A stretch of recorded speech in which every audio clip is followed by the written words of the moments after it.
السلام عليكم ورحمة الله وبركاته. ازيكم يا حبايبي؟ عاملين ايه؟ ان شاء الله يا رب تكونوا بخير وبأحسن الأحوال. النهاردة هنعمل سموز المانجا او او عصير المانجا. السموزي دوت بيتباع في المحلات بمبلغ غالي جدا يا جماعة. يعني الشوب الواحد بس كده او الكوبايه الواحده ب35 جنيه وب45 جنيه.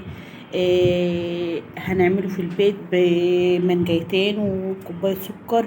مش عايزه تضيفي سكر برضو براحتك، انت زي ما انت حابه، بس انا ولادي بيحبوا الحاجه مسكره فبحط سكر. طبعا عندك المانجا، دلوقتي احنا في موسم المانجا زي ما حضراتكم شايفين كده. انا جبت المانجا وهقشرها كده زي ما حضراتكم شايفين.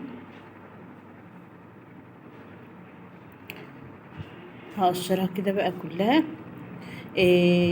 طبعا احنا في موسم المانجا، ولو عايزه تخزني المانجا، تخزين المانجا دلوقتي يا جماعه هو ده الموسم بتاعه. والمانجا بتبقى جميله قوي وانواعها كتيره.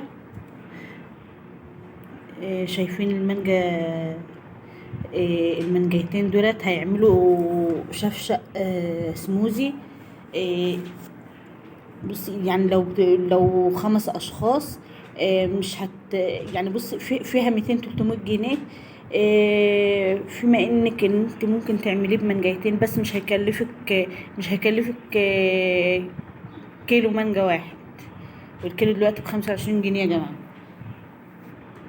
انا هقطعها كده بقى، بس انا مش عارفه اتحكم فيها عشان بتزحلق من ايديا.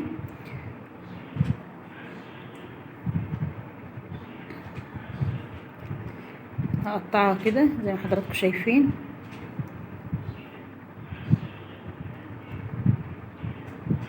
لو وصلت معايا في الفيديو لحد هنا ما تنسيش تشتركوا في القناة وتفعلوا زر الجرس عشان يوصلك كل جديد، وطبعا تعليق يشجعنا يخلينا نستمر. انا بقى هقطعها كلها كده.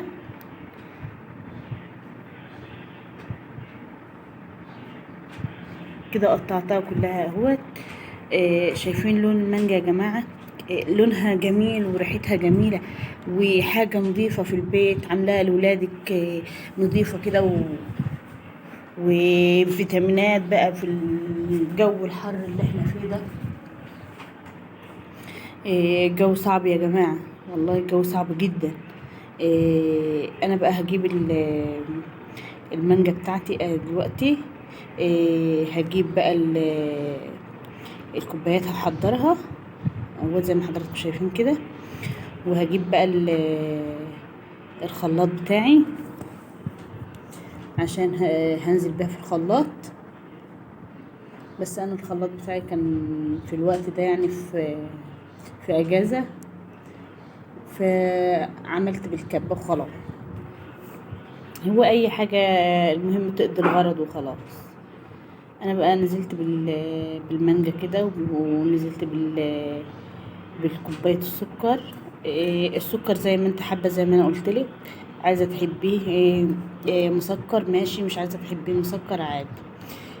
انا هضربه بقى ضربا مبرحا كده زي ما حضراتكم شايفين كده. السموزي يا جماعه ما بتحطش عليه ميه. عايزه لو نحط عليه ميه بيبقى عصير مانجا عادي، انما السموزي ما بتحطش عليه اي سوائل او اي ميه زي ما حضراتكم شايفين كده. بصوا بقى،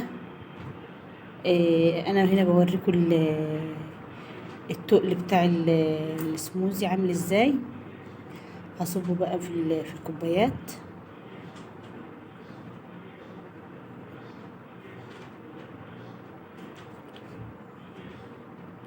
شايفين يا جماعه؟ شايفين تقيل جدا اهوت. انت لو بتشتري الكوبايه دي لا بنظافه ولا باي حاجه اللي انت بتعمليها في البيت. الحاجه اللي انت بتعمليها في البيت بتبقى ضمناها وطبعا زي الفل. بتمنى منك بقى ان انت لو لسه ما اشتركتش في القناه تشتركي في القناه وتفعلي زر الجرس عشان يوصلك كل جديد. والسلام عليكم.